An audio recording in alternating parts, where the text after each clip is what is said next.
and welcome. Today we'll be looking at teenage culture in the 60s. There are many factors that contributed to teenage culture, such as music and fashion. Helping us look back at these fantastic years will be members of the public who were teenagers in the 60s. Music was very popular with the teenage culture. There were many small bands of young musicians who wrote their own songs and performed for people their own age. This is how the Beatles made their name, playing in the Cavern Club in Liverpool. Miss Greenhouse was 14 years old, living in Liverpool when the Beatles first made it. I was walking along the docks when I heard the first ever single, Love Me Do, in 1962. Ever since then, I have been in love with the music. When I was a bit older, I remember going to their concerts, screaming their names, hoping I would just get one glimpse of them. The Beatles weren't the only big-time band around in the 60s. The Who, the Rolling Stones and the Kinks all started playing in pubs and clubs around the south of England. Many teenagers thought these bands were important because their music was played by young people for young people.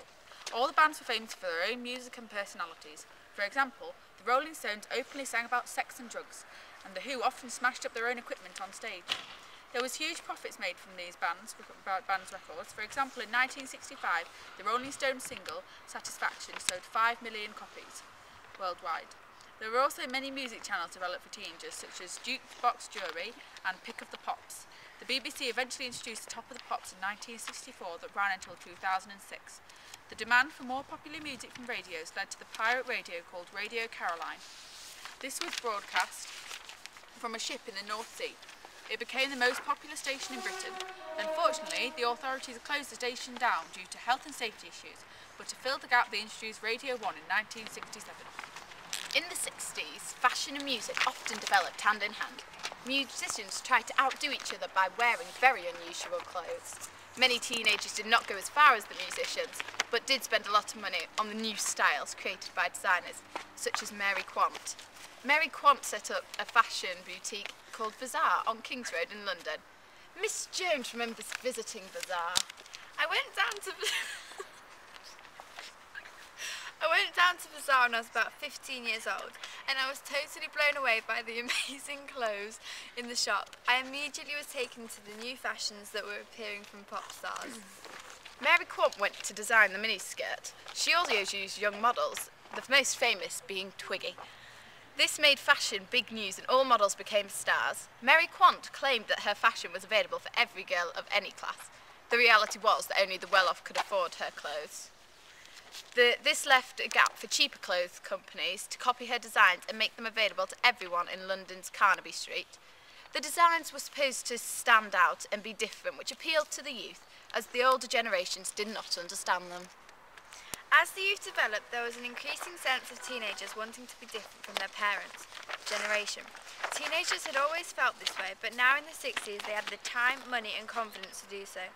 Many traditional figures of authority were questioned. For example, in 1966, John Lennon got himself into a controversial situation.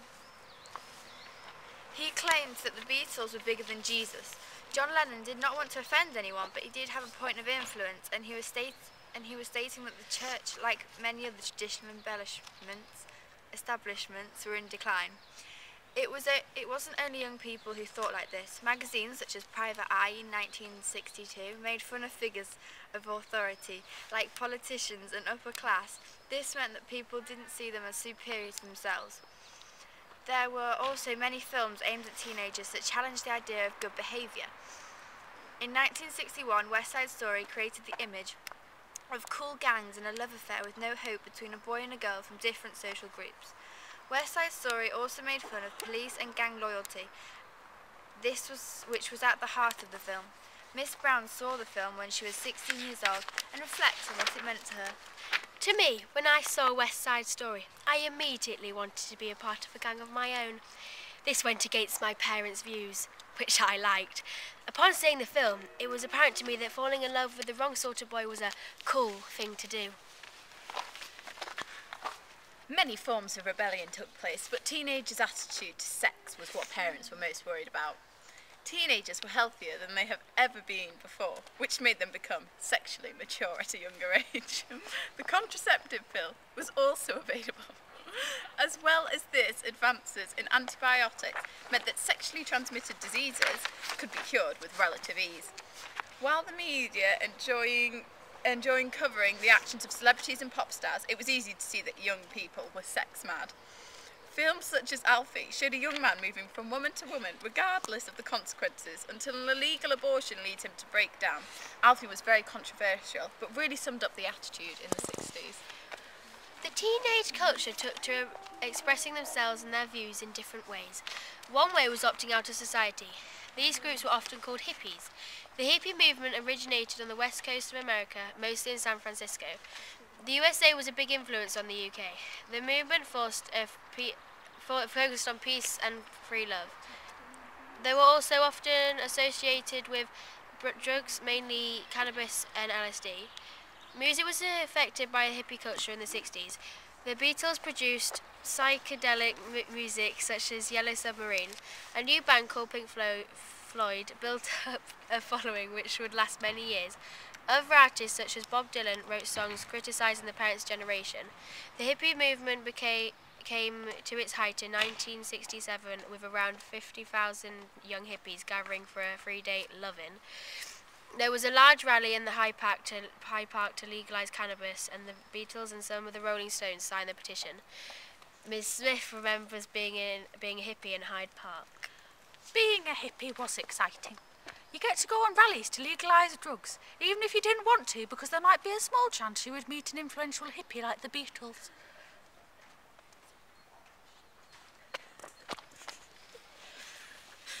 As well as the hippies, there were many other subgroups in society.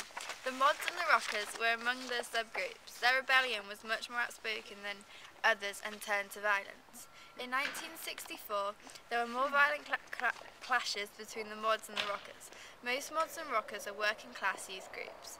Mods originally were smartly dressed and listened to modern jazz. Later, they developed their taste in music and preferred to listen to rhythm and blues.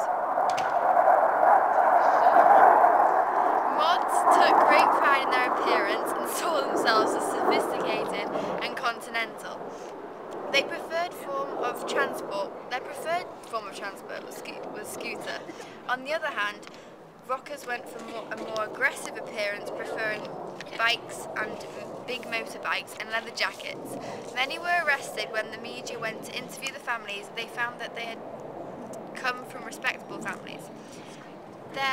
The parents seemed mystified by their teenagers' behaviour and wondered if they should become stricter. Many arrests were made for petty crimes such as stealing ice creams. The members of these groups insisted that there was very little violence and was generally more chasing around and being chased. In the 60s, motorways had become a new phenomenon. The first stretch was the Preston bypass. Motorways had a big impact as it halved journey times. This allowed for a new type of car to be built. The GT was being built to cope with the new conditions. The MGB GT was launched and was a closed-in version of the MGB, which was launched in 1962. BMC took 3 years to develop a GT, meaning that the buyers only had less than 2 years to really enjoy the top speed of 105 miles per hour before speed limits were introduced. The car mostly associated with the 60s is the Mini. The chair of BMC, Leonard Lord, was appalled by the appearance of the bubble car, and he asked his designer, Alec Ignatius, to design a small car smaller than a Morris Minor but could still seat 4 people comfortably. This new car didn't have the engine mounted north-south front-back. Instead it had the engine mounted east-west across the car, which made the Mini front-wheel drive. This arrangement meant that the small car was as spacious as an Austin A35 or a Ford Anglia. The Mini was initially known as the Austin 7 or SE7EN for advertising and was also known as the Morris Mini Minor, but just became known by the public as the Mini. The Mini took 2 years to catch on to the public, but when it did, it sold extremely fast. Although the Mini was definitely the car of the 60s, it came across some competition, such as BMC's Cortina and the Ford 1100. The Cortina and the 1100 offered most of the requirements for a 5-seater family saloon. BMC also introduced the Farina-styled Morris Oxford and the Austin Cambridge saloons during the decade. The Morris Oxford had been originally introduced as a Morris Oxford Series V in 1959 and the Austin 855 MK2 Cambridge. These cars both looked completely different and were originally given a 1489cc engine and a top speed of 78 miles per hour. These cars were both given a facelift in 1961. The models became the Morris Oxford Series V1 and the Austin A60 Cambridge. The improvements included a 1622cc engine, a longer wheelbase and wider track. The improvements meant that the car's top speed grew to 80 miles per hour, and the cars could now reach 0 to 60 in 21.4 seconds. Despite all this, the Mini was still the car of the 60s. Overall, the 60s seemed like a wild decade, with many teenage rebellions and new phenomena in music, fashion and teenage culture. The 60s may seem a world away from life now, but these years have shaped the way our teenagers behave today.